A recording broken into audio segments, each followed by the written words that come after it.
guys, welcome back to my channel. Simone here. So today is Vlogmas day 4.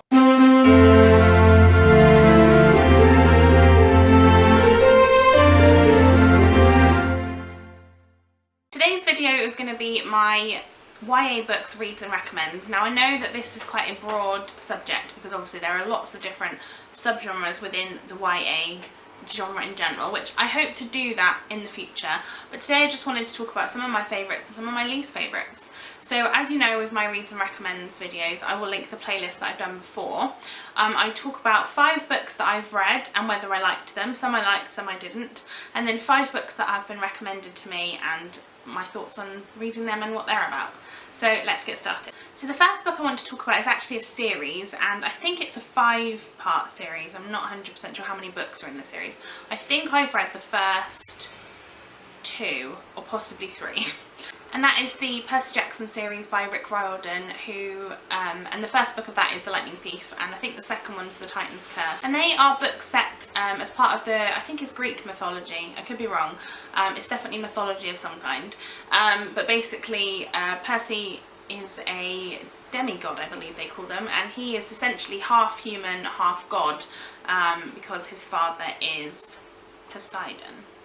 And this series follows his kind of what he gets up to as he starts going to Camp Half-Blood, which is a camp for all the demigods, and he meets different people there, and then he has to kind of deal with the link between his human world and his like Camp Half-Blood world, I guess. I really like this series. It's one of my, I really need to finish reading it though. I've read the first, like I say, 2 books.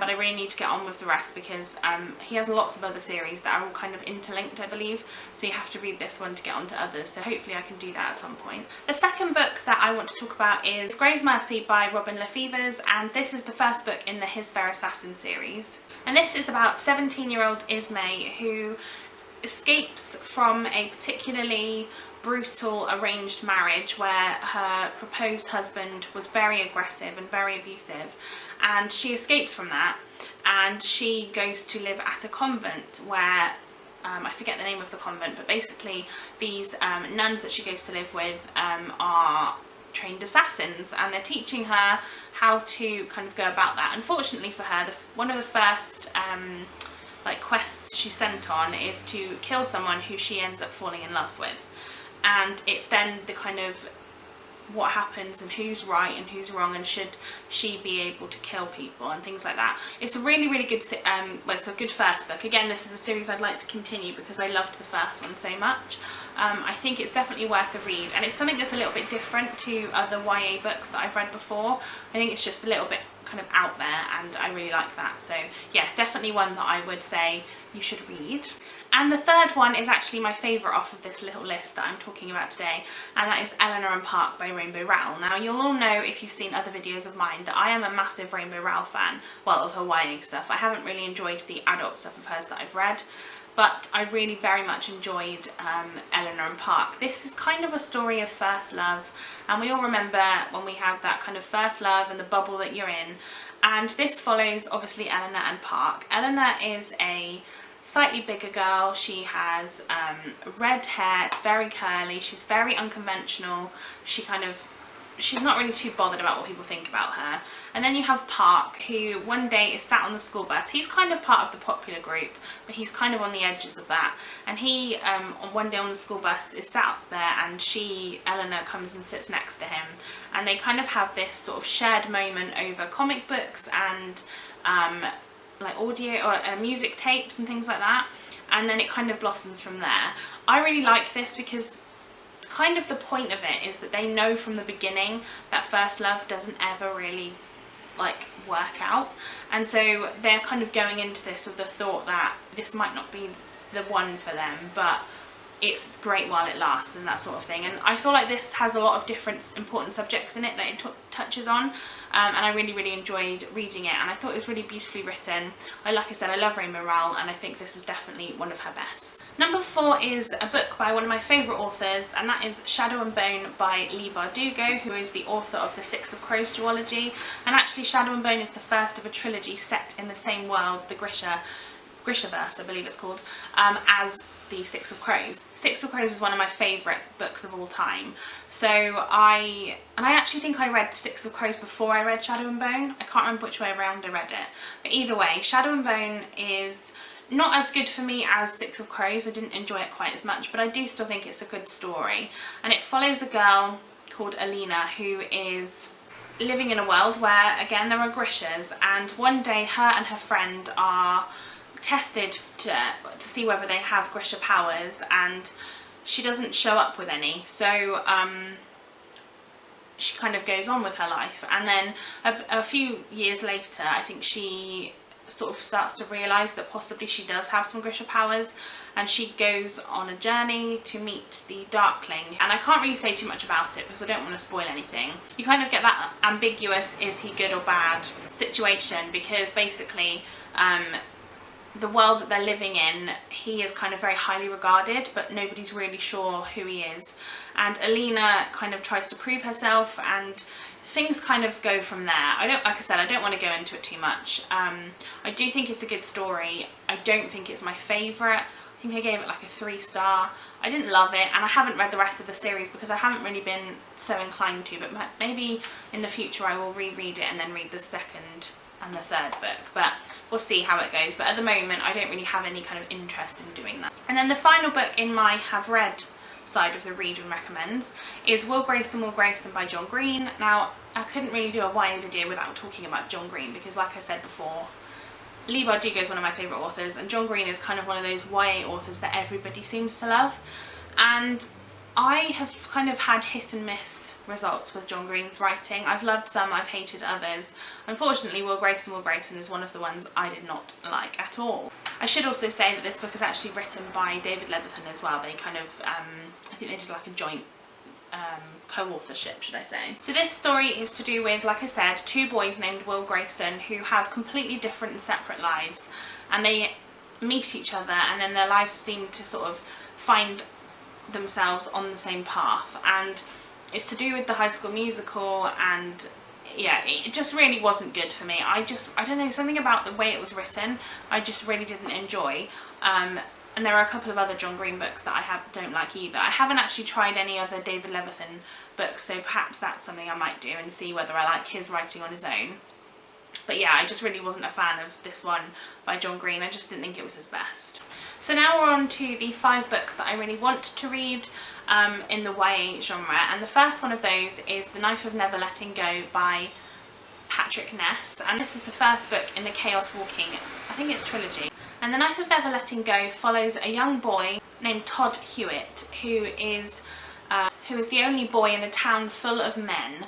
They live in a world where basically the noise germ infected them all, and all the women were killed, and like I said, there is no more men. He's the last boy to become a man, and the noise germ essentially means that he can hear everything that the other people in the town are thinking, and they can hear what he's thinking. And he knows that, I think he's about a month away from becoming a man, and he knows that everybody else is hiding something from him, so he decides to run away with his dog.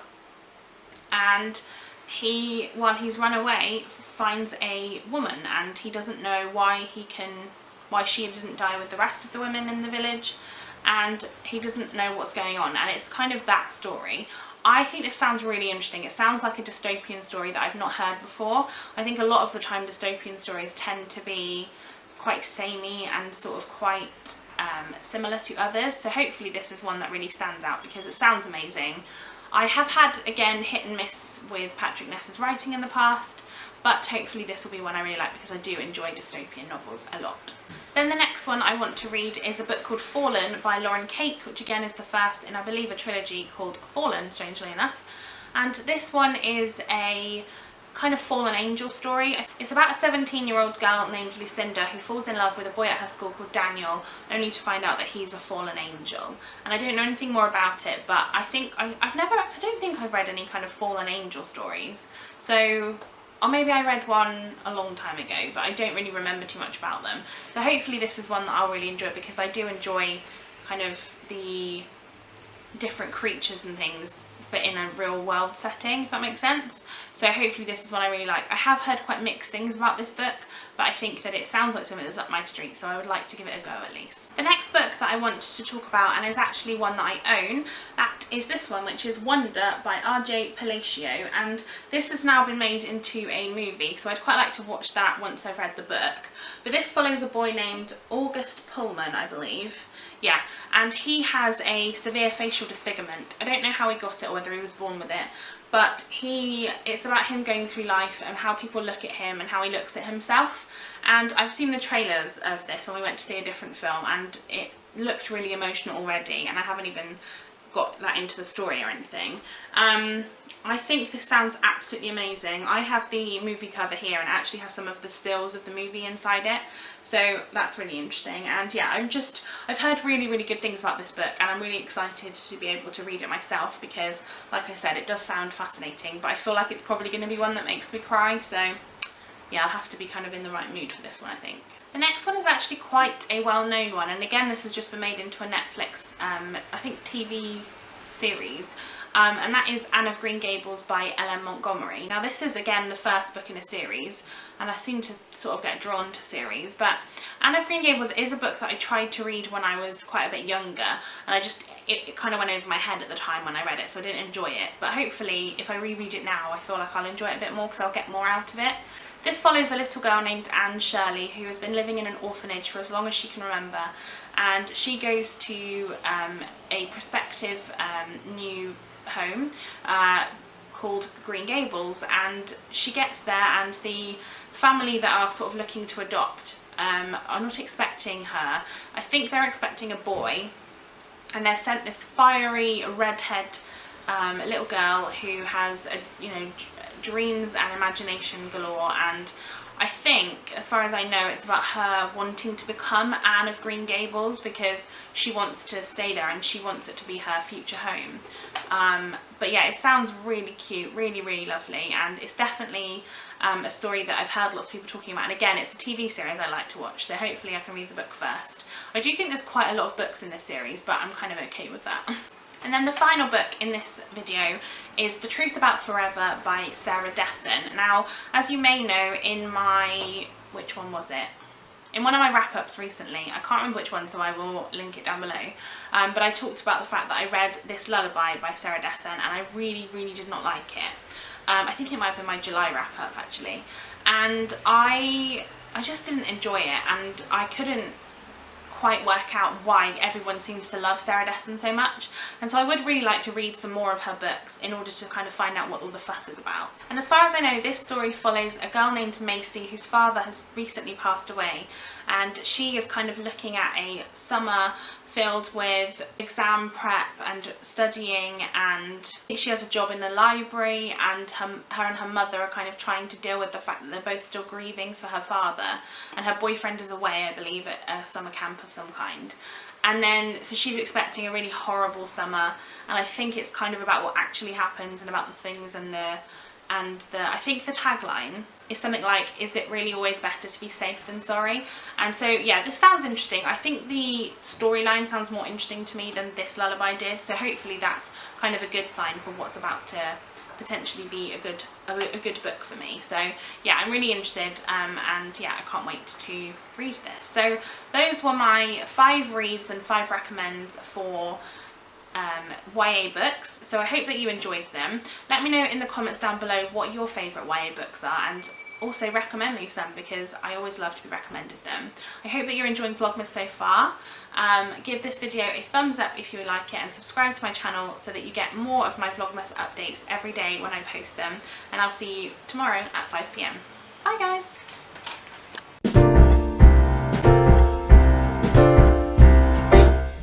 We wish you a Merry Christmas. We wish